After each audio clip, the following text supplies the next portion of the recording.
everyone in chat is saying sign Serena Sundell. Like, Serena Sundell, it makes absolutely no sense signing Serena Sundell.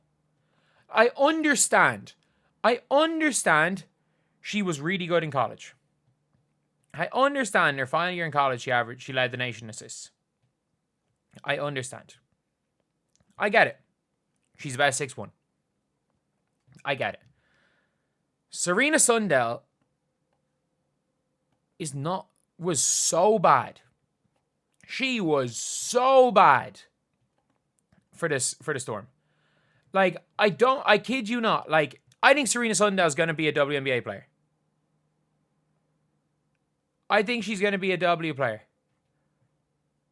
But, like, she couldn't dribble past the halfway line in preseason. I'm going to get this right here. I'm going to show you guys. Right here. Serena Sundell. She played one preseason game in a 20-point win. And Serena Sundell played 19 minutes. She was -1 in a 20-point win. I repeat, -1 in a 20-point win. She went 0 of 3 from the field. She had 4 turnovers to 1 assist. She played the Connecticut Sun. And the Connecticut Sun bench. Half of these people aren't even on the team anymore. This was the Connecticut Sun with no Marina Mabry, no Sanaya Rivers. Anissa Morrow kind of sucks. But this is Connecticut Sun. This is a half a Connecticut Sun team.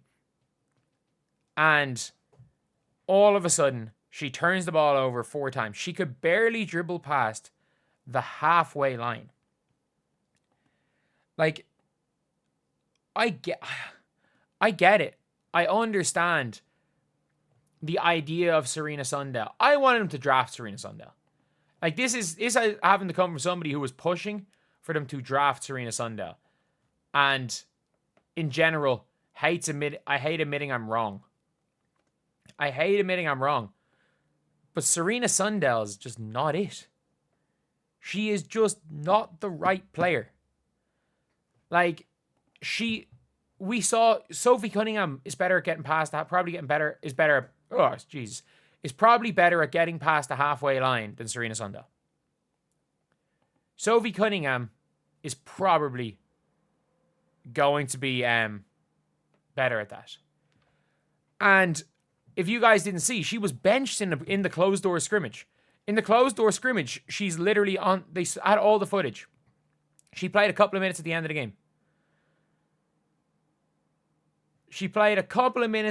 game. And yeah, it is like it just does not make sense. Like, if I'm the Indiana Fever, there are 100 better players to take than Serena Sundell. Like, you can go, I'll talk about it a little bit later, but you can go down the Kate Martin route. You can go down the Ari McDonald route, who's still a better player. You can go Celeste Taylor and Grace Berger, unless you just have too much pride and you don't want to take them back. Like, that's pretty much it. Like, you have 2 players that they can take back. And if they're willing to do that, they could genuinely have a much better player on their hands. Because Celeste Taylor is better than Serena Sundell. No question about it. Celeste Taylor is much better than Serena Sundell. Especially, by the way, with this BS ridiculous ridiculous system that they are running, that this team is running for mid-ranges. Grace Berger is the best player.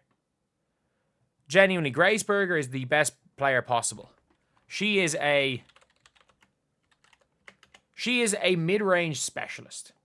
And everybody, again, hyping up Serena Sundell. Like, again, this time last season, the 31st of May, Grace Berger comes in, 6 points, 2 boards, and 4 of 4 free throw lines leads the team in plus minus. This day last year, by the way. This was against, if I'm not mistaken, the Storm. This day last year, she came in, started doing something. But like Sundell is just, you are taking a risk. You are taking a risk. And for saying Grace Berger's gone, Sundell's there. Neither of them, they're both sitting at home. They are both sitting at home. That's the only thing you can say. Both Serena Sundell and Grace Berger are sitting at home. So they have a choice to make. They genuinely have a choice to make.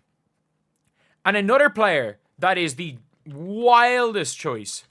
They're looking to see if they can sign the freaking vlogger. I'm seeing fans calling for looking at guards. I'd suggesting they sign the vlogger. I'm suggesting Aerial Powers. Suggesting the freaking vlogger. Like, what are we doing? Like, I get it. I understand Aerial Powers was a solid player, but from everything I've seen about Aerial Powers, it seems like there's no player that gives less of a damn about winning than Aerial Powers. Again, I understand. Look, she averaged 8 points per game last year. She's also a gunner. She's not a point guard. She's a gunner. She's averaged over the last 2 seasons, 2 seasons, under an assist a game. She's a gunner. The only player that will win the Fever games is Kennedy Carter. But all of these things where it's like, if you want to shore up your backcourt depth long term with Serena Sundell, if you want to make a long term decision on a Serena Sundell, that is completely fine. Make that decision in the offseason. Get a young team around. Make the decision in the offseason. Don't make that decision now. Because right now, when it comes to Sundell, it's just not the right fit. It's just not the right fit. She's not ready yet. And if Serena Sundell comes in, whoever comes in is going to have to immediately slide into the starting point guard role. There's no Odyssey Sims that's been cut this year. If I was the Fever, I would have I'd be living in hope that the Golden State Valkyries make Julie Vanloo available for trade. But if Sundell is the answer, you're not asking the right questions. For this season anyway. Because the Indiana Fever can readjust the way they want to take the franchise next year. They can readjust the way they want to take it next year. The only thing that matters with this Fever team right now is to win the championship this year or be as good this year as possible this year. Unless they want to tank. Unless the Fever want to tank. And realistically, the only reason, like the Kennedy Carter one, I'll talk about it in another video, but Serena Sundell is not the right answer for the Fever today. With the way things are going for the Fever, Sundell is not the right answer.